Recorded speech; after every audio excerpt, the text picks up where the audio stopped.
안녕하세요. 오늘 읽는 책 시작하겠습니다.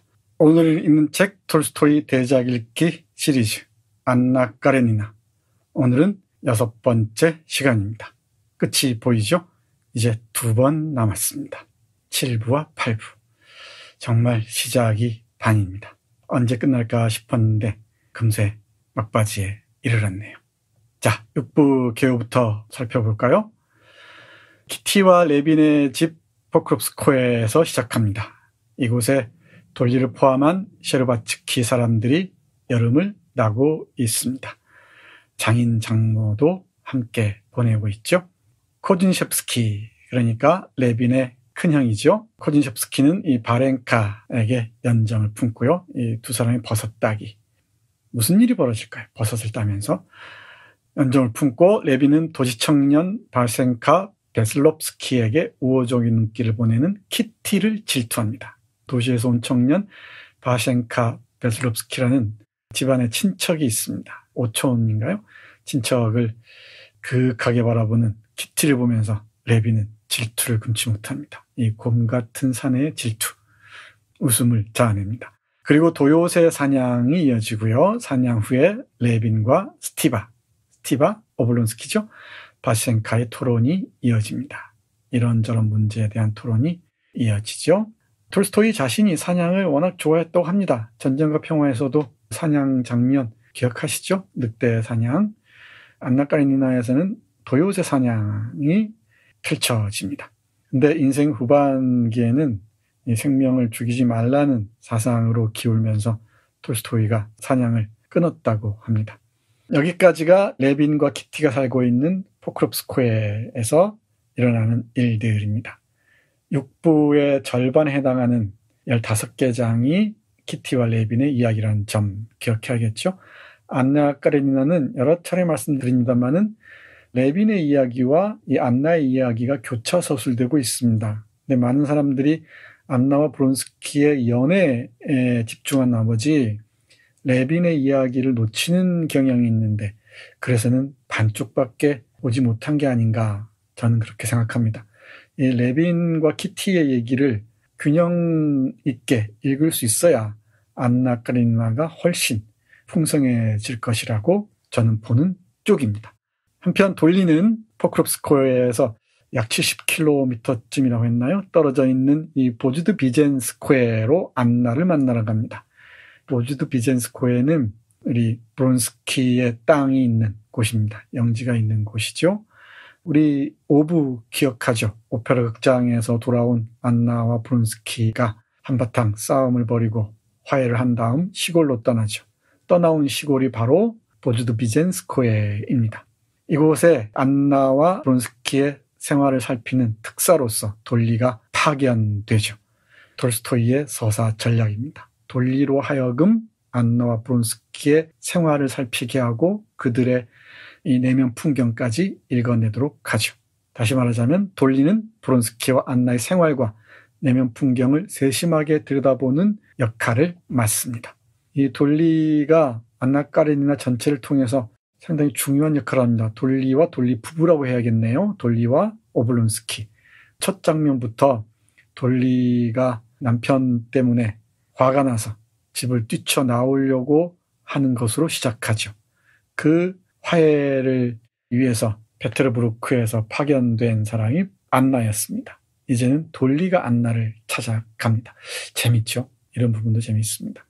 두 사람의 사랑과 불안, 모르핀을 복용한 안나의 모습 등등이 돌리의 렌즈에 잡힙니다. 안나는 애정의 그물이 버거워 병원 일에 관심을 보이고요. 브론스키는 귀족 단장 선거에 눈길을 돌립니다. 이 브론스키의 독백을 들으면 이렇습니다. 그녀에게 뭐든 다 줄 수 있지만 남자로서의 독립은 내줄 수 없다. 사랑도 좋고 중요하지만은 자신의 공적인 일을 다 팽개치고 사랑에만 매달릴 수는 없다는 게 브론스키의 생각입니다. 이에 비해서 안나는 브론스키가 어디로 떠나기만 하면 불안해하죠. 그리고 자신의 곁에만 있어달라고 합니다. 이 안나의 불안과 브론스키의 불만, 점점 클라이막스로 향해 가는 길이 보이죠? 레빈 역시 성가가 있는 카신이라는 곳으로 향합니다. 이곳에서 브론스키와 레빈이 만납니다. 브론스키와 레빈은 이 작품 처음부터 조금 어색했죠. 키티를 두고 삼각 구도를 형성하고 있었습니다. 브론스키가 키티를 좋아하다가 안나에게로 돌아서지요.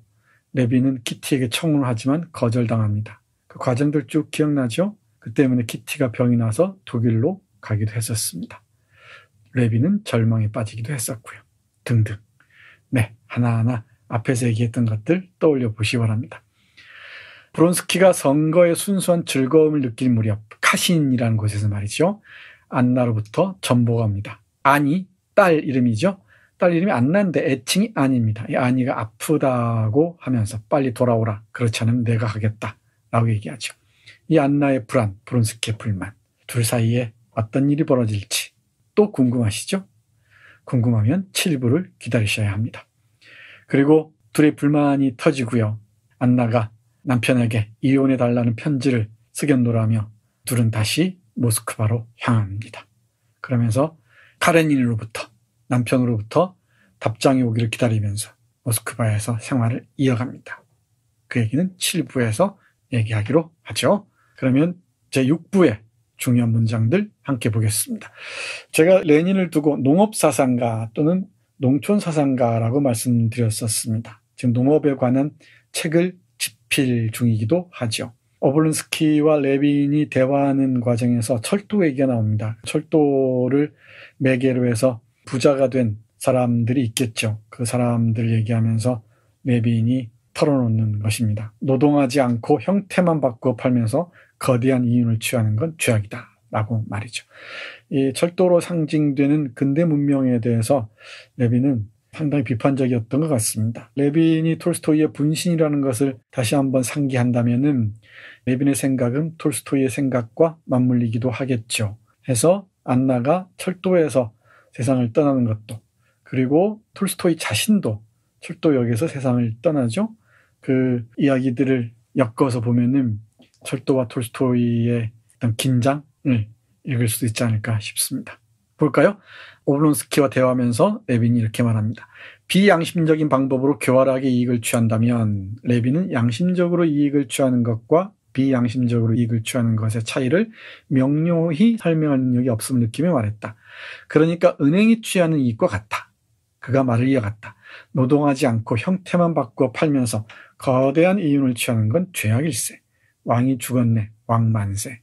세무원 제도를 없애자마자 철도에 은행이 생겨나는군.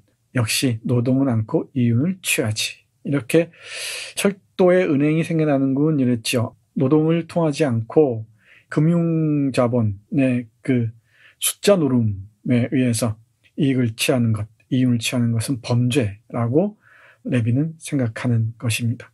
금융자본과 결탁해서 숫자 장난으로 무지막지한 이익을 취하는 이 약탈적 자본가들의 모습을 봤으면 톨스토이가 어떤 생각을 했을지, 또는 레빈은 어떻게 생각했을지 궁금할 필요도 없죠. 대단히 비판적인 태도를 취했을 거라는 것 알 수 있을 겁니다. 자, 그 다음 볼까요?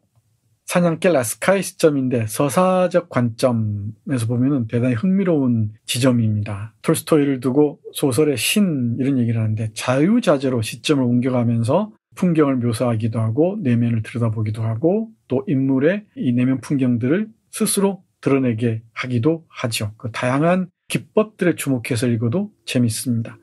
레빈이 사랑하는 사냥개 라스카가 있었습니다. 라스카에게 눈을 빌려줍니다. 라스카, 네 눈으로 인간의 행동을 관찰해 봐라 라고 말이죠. 이쯤 되면 소설가는 신이겠죠. 이 부분 잠깐 보겠습니다. 이 라스카의 눈에 비친 인간 레빈은 어떤 모습일지 도요새 사냥을 하면서 벌어지는 일입니다. 가라, 몰아. 라스카를 뒤에서 건드리며 레빈이 외쳤다. 하지만 내가 갈 수는 없지. 라스카가 생각했다. 라스카가 생각하는 겁니다. 내가 어디로 간단 말인가. 여기서 새의 기척을 느끼는데 만일 앞으로 움직인다면 새들이 어디 있는지 어떤 새인지 전혀 알 수 없을걸? 우리 주인 바보 아니야? 뭐 이런 얘기겠죠. 그때 레빈이 무릎으로 개를 밀면서 흥분한 목소리로 속삭였다. 뭘 안 해, 라스카. 뭘 안 해. 글쎄 주인이 하라니까 하겠다만 여기에 내 책임은 없는 거다. 개는 이렇게 생각하고 네 다리를 힘껏 뻗어 언덕 사이로 돌진했다. 이제 라스카는 아무 냄새도 맡지 못했고 아무것도 이해하지 못한 채 그저 보고 듣기만 할 뿐이었다. 이 라스카의 눈에 비친 주인 레빈의 행동. 인물의 행동과 심리를 입체적으로 그려내기 위해서 시점을 어떻게 활용하는지 따지고 들면서 읽어도 재밌습니다. 그리고 이런 수법들은 다양한 방식으로 변용되거나 변주되지요.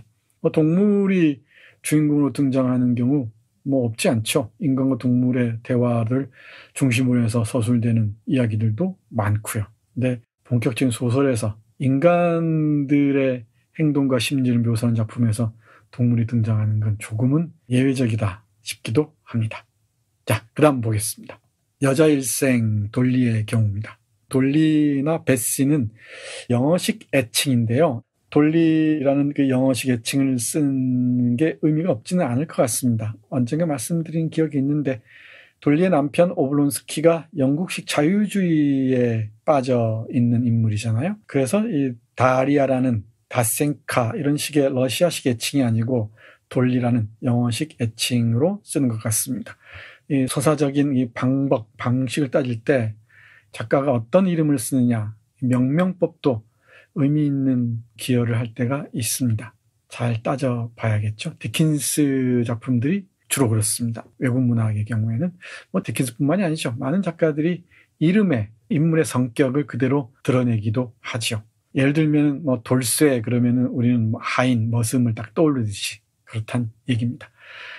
돌리의 그 아픈 얘기 좀 들어보시죠. 지금 안나는 아이가 하나밖에 없잖아요.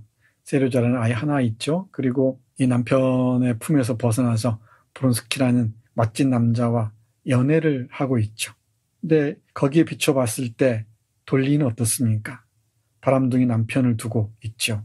아이는 5을 키워야 되는데 또 6번째 아이를 낳았는데 이 막내 아이는 세상을 떠났습니다. 얼마나 힘겨운 여성의 삶입니까?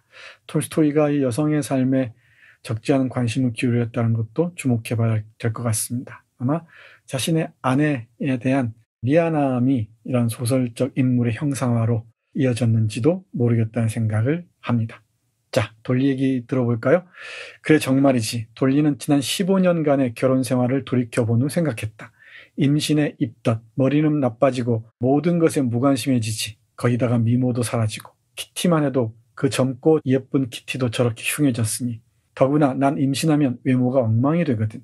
출산과 산고, 무시무시한 산통, 그 마지막 순간, 그러고 나면 젖을 먹여 키워야 하고 잠 못 자는 밤들, 그 끔찍한 아픔. 돌리는 아이를 낳을 때마다 갈라지는 유두의 아픔을 기억하고는 몸소리를 쳤다. 그 다음에는 아이들이 병이 나지. 정말 두려운 일이야. 그 다음에는 아이들 가정교육. 못된 버릇. 그녀는 어린 마샤가 산딸기를 가지고 저지른 못된 짓을 떠올렸다. 이런 못된 버릇이며 학교 교육, 라틴어, 이 모든 것이 정말이지 이해가 안 되고 힘들기만 해. 그중 최악은 아이들의 죽음이지. 그러자 다시금 모정을 영원히 괴롭히는 끔찍한 기억, 크루프로 죽은 젖먹이 막내 생각이 났다. 아이의 장례식, 그 작은 분홍색 관 앞에서 내보이는 흔하디흔한 무심함. 레이스 십자가가 붙은 분홍색 뚜껑을 덮을 때 보인 관자놀이개에 곱슬머리가 달라붙은 아이의 창백한 이마며 놀란 듯 벌어진 작은 입 앞에서 혼자 느꼈던 가슴 찢어지는 아픔이 떠올랐다. 막내 아이가 크루프라는 질병으로 죽습니다. 크루프는 열병의 일종이라고 하죠. 이 여성의 일생이 얼마나 팍팍합니까? 돌이켜 생각해보면은 내가 왜 이러고 살지? 라는 생각이 떠오르지 않을 수가 없었겠죠. 그런데 이 앞에 안나가 있단 말이에요.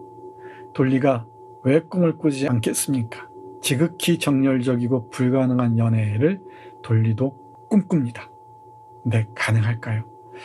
이런 그 심리의 교차를 읽어내는 것도 안나 까레리나를 읽는 하나의 방법이 아닐까 생각합니다. 돌리와 안나 사이 어떻습니까? 자, 다음 볼까요? 호주드 비젠스코에서 계속 얘기가 이어집니다. 이 안나와 레빈의 행동과 내면 풍경을 관찰하는 게 특사 돌리의 임무였죠. 안나는 돌리에게 나는 용서받지 못할 정도로 행복하다라고 얘기를 합니다. 그러면서 이렇게 말하죠. 아이 참, 내가 너무 기쁜 나머지 멍청한 말을 했네요. 돌리 하나만 알아줘요. 언니가 와서 난 정말 기뻐요. 안나는 다시 한번 그녀에게 키스하며 말했다. 나를 어떻게 생각하는지, 나에 대해 무슨 생각을 하는지 당신은 아직 말해주지 않았어요. 하지만 난 몽땅 다 알고 싶어요. 어쨌든 기뻐요. 있는 그대로의 나를 당신이 보게 될 테니까. 중요한 건 내가 뭔가를 증명하고 싶어 한다고 다른 사람들이 생각하지 않았으면 좋겠어요. 난 아무것도 증명하고 싶지 않아요. 다만 살고 싶을 뿐이에요.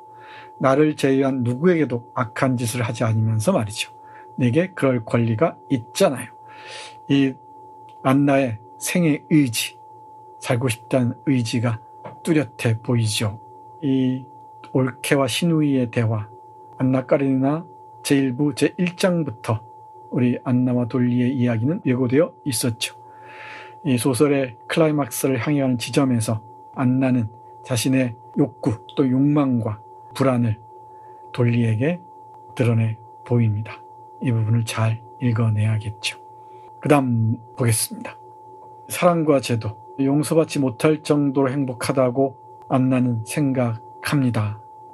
그리고 행복해하는 안나를 보면서 브론스키는 한켠으로 불만스럽기도 합니다. 자신의 공적인 삶을 온전히 사랑에 빼앗길 수는 없다고 생각하는 것이죠. 이게 남성과 여성의 차이일까요?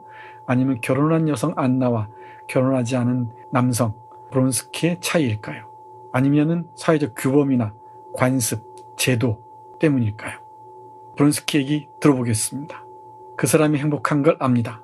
그가 되풀이했고 안나가 정말 행복한 걸까 하는 의구심은 더욱 강하게 돌리를 사로잡았다. 그렇지만 이렇게 계속될 수 있을까요? 우리가 잘 처신했는지 아니면 잘못 처신했는지는 다른 문제입니다.